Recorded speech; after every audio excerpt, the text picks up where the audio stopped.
This is my peekapoo Sassy. She may be small, but she is a handful and very mischievous. Taking care of a pet is challenging, but it's rewarding in every way. I have a peekapoo named Sassy, and I've had Sassy for 2 years now. And I've had to learn to adapt and give her the best care I can possibly give.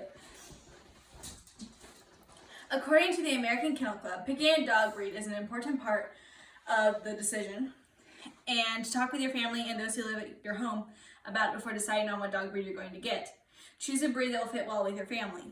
I had a Labrador, but she was too rambunctious for where I live now. Picking a Sassy, who is a peekapoo and won't get any taller than what she is, and is more of an indoor dog, was a better fit for where I live. My grandparents have a German Shepherd and a Lab. Mixed Labrador.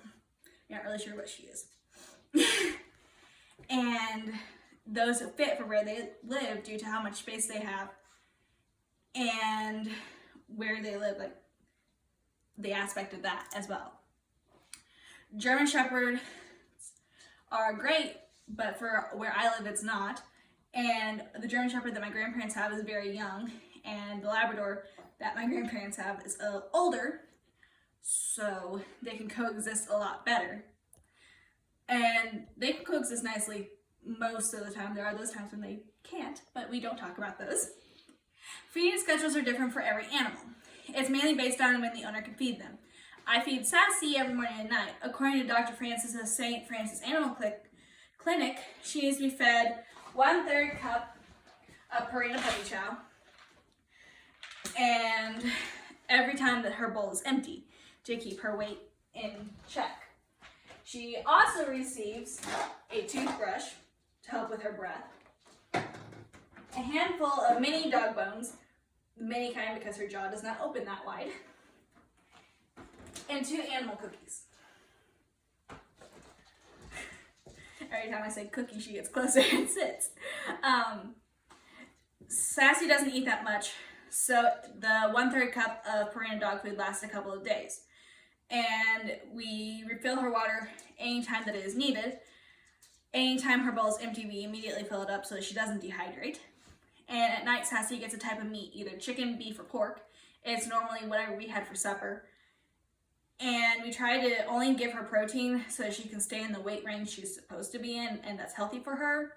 Sassy's only going to weigh 10 to 12 pounds, and it's as tall as she's going to get, so to keep her healthy, she has to exercise. For Sassy, exercise comes from playing fetch, chasing her around the backyard, or going out for walks on the leash.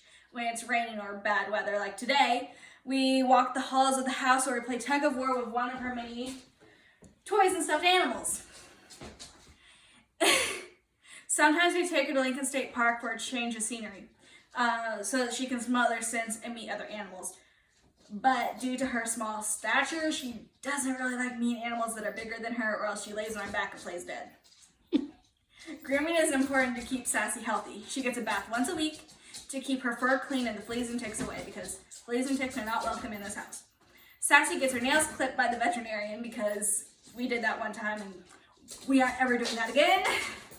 We have to give her heartworm medication on the first of every month to keep her heart healthy. And then we take her in once a year to get her shots by the vet so that the vet can keep track of it. And we brush Sassy quite often and cut her fur so that she doesn't have any tangles in it, and because if the fur around her face gets into her eyes, she could go blind, and if it gets into her mouth, it smells so bad. Sleep is also an important part of taking care of a pet.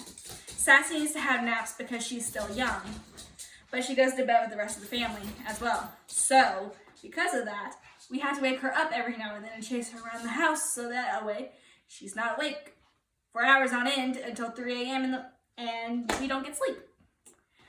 So we try to keep an area clean and quiet, and normally it has like a pillow or something clean and quiet so that she can sleep. We attempted to crate train her, but she has anxiety, separation anxiety so bad that she howled until 6 a.m. on most days. It was not good. So when most people say, yeah, crate training's great, our experience with it was not. So most of the time she sleeps at the bottom of my bed, but there's days when she'll sleep in a small part of her living room just because she wants to be antisocial. Taking care of any animal is hard work, but it's fulfilling to do so.